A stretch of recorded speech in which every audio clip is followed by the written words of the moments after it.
Hi viewers, welcome back to deep tech trends. आज के lecture में हम सीखेंगे किस तरह एसिंक्रोनस स्टोरेज के अंदर हम डेटा को सेव और रिट्राइव करते हैं। ठीक है, चलें स्टार्ट करते हैं। तो यहाँ पे आप देख रहे हो कोड के अंदर मैंने सिर्फ और सिर्फ यहाँ पे क्या लिया है, दो बटन्स लिए हैं। अपने जितने भी लाइब्रेरीज मुझे इंपोर्ट करनी थी, पैकेजेस करनी थी, वो मैंने सारी की सारी इंपोर्ट की हैं। अब उसके बाद सबसे फर्स्ट हम क्या करेंगे, देखें, अगर आपको मल्टीपल करवाना है एसिंक्रोनस स्टोरेज के अंदर तो उसके लिए आपको क्या करना होगा।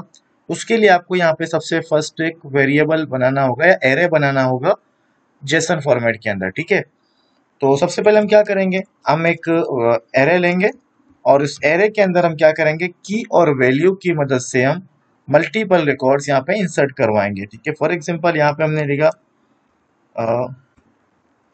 की 1। ठीक है, तो उसके बाद हम यहाँ पे क्या दिया, वैल्यू 1। मैं ऐसे ही डमी डेटा यहाँ पे इंसर्ट कर रहा हूँ समझाने के लिए। ठीक है, सेकंड हमारी वैल्यू क्या थी, की 2, और यहाँ पे हम क्या कर रहे हैं, वैल्यू 2 यूज कर रहे हैं। ठीक है, की 3, और यहाँ पे हम क्या कर रहे हैं, वैल्यू 3। ठीक है, तो फॉर एग्जांपल ये हमारे पास एक वेरिएबल है, सॉरी एरे है। तो आप मल्टीपल यानी बहुत बड़ा जो है एरे बना सकते हो, मल्टीपल रोज के साथ बना सकते हो। तो यहाँ पे मैंने क्या किया, एक सिंपल सा एक एरे बनाया। अब इस एरे को मैं क्या करूंगा, इस एरे के डेटा को हम स्टोर करवाएंगे और रिट्राइव करवा के देखेंगे एसिंक्रोनस स्टोरेज के अंदर। तो सबसे फर्स्ट मुझे ये करना है कि दो फंक्शंस बनाने होंगे जिसकी मदद से मैं डेटा को सेव और रिट्राइव कर सकूं। सबसे पहले हमने यहाँ पे लिया कांस्टेंट सेव डेटा। ठीक है, एसिंक्रोनाइजेशन स्टोरेज ब्रैकेट्स एरो ब्रैकेट, और उसके बाद मुझे यहाँ पे क्या करना है, सबसे फर्स्ट अवेट यूज करना है एसिंक्रोनस स्टोरेज डॉट। अब आज मैं आप लोग को दूसरा तरीका बताऊंगा जिसको नॉर्मली हम क्या करते हैं, सेट करने के लिए हम यहाँ पे की देते हैं और की के बाद हमें वैल्यू देना होता है। जैसे आपको पता है कि हमारा जो एरे है वो किस फॉर्म के अंदर है, जेसन फॉर्मेट के अंदर है। लेकिन एसिंक्रोनस स्टोरेज के अंदर क्या होता है, स्ट्रिंग फॉर्म के अंदर डेटा स्टोर होता है। ठीक है, तो सबसे फर्स्ट हमें काम ये करना होगा कि अपने एरे को स्ट्रिंग के अंदर कन्वर्ट करना होगा। तो उसके लिए हम क्या करेंगे, जैसे एरे हमारा क्या है, जेसन फॉर्मेट के अंदर है, ये बात याद रखना। तो हमने यहाँ पे क्या लिया, एक वेरिएबल लिया डेटा के नाम से, और उसके बाद हमने क्या किया, जेसन डॉट स्ट्रिंगिफाई। तो ये क्या करेगा, जेसन का जो हमारे पास एरे है उसको कन्वर्ट कर देगा किसके अंदर, स्ट्रिंग के अंदर। ठीक है, और यहाँ पे फिर हम क्या क्या करेंगे, स्ट्रिंग। अब लास्ट टाइम जो मैंने वीडियो बनाई थी इससे पहले, उसके अंदर हमने क्या किया था, एरर्स को हैंडल करने के लिए हमने ट्राई कैच का यूज किया था। अब सेकंड तरीका मैं आपको बता रहा हूँ एरर को हैंडल करने के लिए। ठीक है, तो सेकंड तरीका हमारा क्या होगा, हम यहाँ पे लगाएंगे देन, और देन के अंदर हम क्या कर देंगे, एक कॉल बैक फंक्शन कॉल करेंगे। ठीक है, तो यहाँ पे हमने सिर्फ ये लिखना है कि कंसोल डॉट लॉग के अंदर मैसेज प्रिंट करवाएंगे कि डेटा सेव्ड। ठीक है, डेटा सेव हो चुका है। अब उसके बाद हमें क्या करना है, डॉट कैच। एरर भी तो हमें कैच करना है, फॉर एग्जांपल हो सकता है कि हमारे पास यहाँ पे एरर आ जाए। ठीक है, तो एरर कैच करने के लिए मैंने क्या किया, देन के बाद कैच लगा दिया। अब देन कब काम होगा, जब सक्सेसफुली डेटा हमारा स्टोर हो जाएगा। तो देन के अंदर जो हमने कॉल बैक फंक्शन लिखा है, उस फंक्शन के अंदर जितने भी प्रोग्रामिंग होगी सारी के सारी कोड प्रोग्राम एग्जीक्यूट होंगे। ठीक है, तो यहाँ पे हमने एक ब्रेक बनाया एरर का, और उसके बाद हमने क्या किया, जस्ट कंसोल डॉट लॉग के अंदर हमने यहाँ पे एरर को शो करवा दिया। ठीक है, तो अब सेकंड हम फंक्शन बनाएंगे। सेकंड फंक्शन बनाने की किस लिए बनाते हैं हम लोग, व्यू करने के लिए। ठीक है, तो व्यू डेटा के नाम से हमने क्या किया, एक फंक्शन बनाया, और इसको भी हमने एसिंक्रोनाइज फंक्शन बना के ब्रैकेट ओपन करली ब्रैकेट्स। अब इसके अंदर हमें क्या करना है, डेटा को रिट्राइव करना है। ठीक है, रिट्राइव करने के लिए जाहिर सी बात है हमें वेरिएबल के अंदर डेटा स्टोर करवाना होता है, लेकिन यहाँ पे मैं वेरिएबल नहीं बल्कि मैं क्या कर रहा हूँ, देन यूज करूंगा। ठीक है, ट्राई कैच की जगह। तो हम क्या करना होगा, एसिंक्रोनाइज स्टोरेज, सबसे फर्स्ट तो मुझे अवेट लगाना है, asynchronize storage dot get. Last video अगर आपने देखी है तो मैंने यहाँ पे गेट सेट वगैरह रिमूव आइटम और क्लियर चारों को डीपली डिफाइन किया था। ठीक है, तो यहाँ पे अब हम क्या कर रहे हैं, हमें की नीड है, तो की हमारा क्या था, डेटा।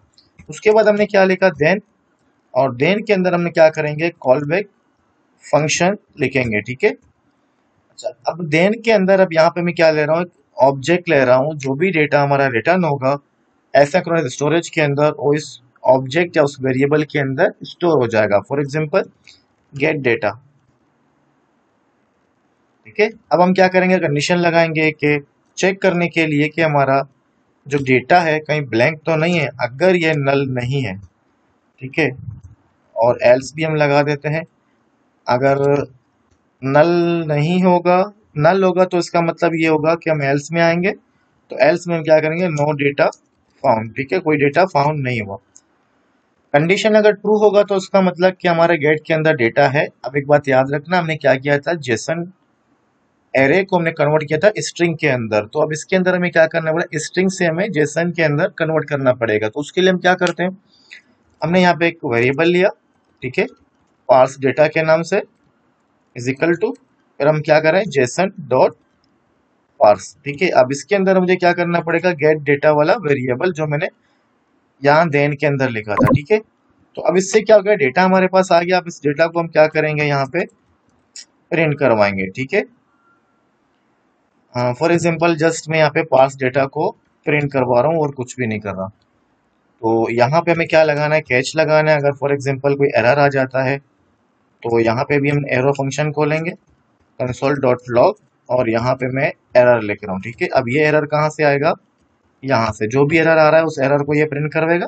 और यहाँ से जो भी डेटा हमें रिसीव हो रहा है, देन के अंदर मिल रहा है, यहाँ पे गेट डेटा के अंदर, उससे हम क्या कर रहे हैं, पार्स कर रहे हैं और कंसोल लॉग में शो करवा रहे हैं। तो यहाँ दो बटन से, दोनों बटन के अंदर हमें क्या करना है, इसमें क्या हो रहा है, सेव डेटा, और इसके अंदर क्या हो रहा है, व्यू डेटा।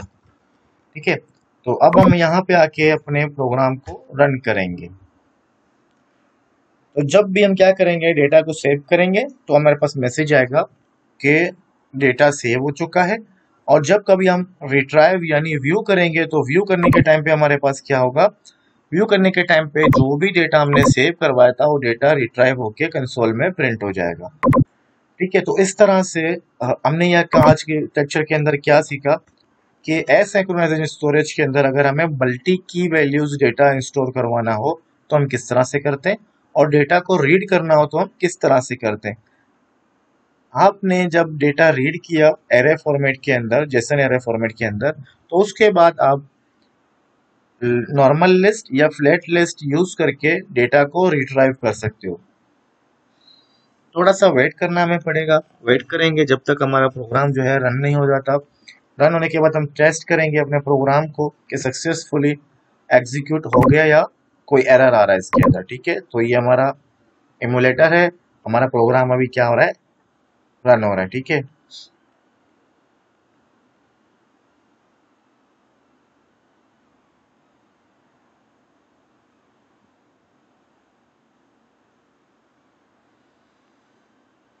हमारा जो प्रोजेक्ट है वो रन हो रहा है। ठीक है, रन होने के बाद अब देखो यहाँ पे हमारे पास क्या है, दो बटन हैं।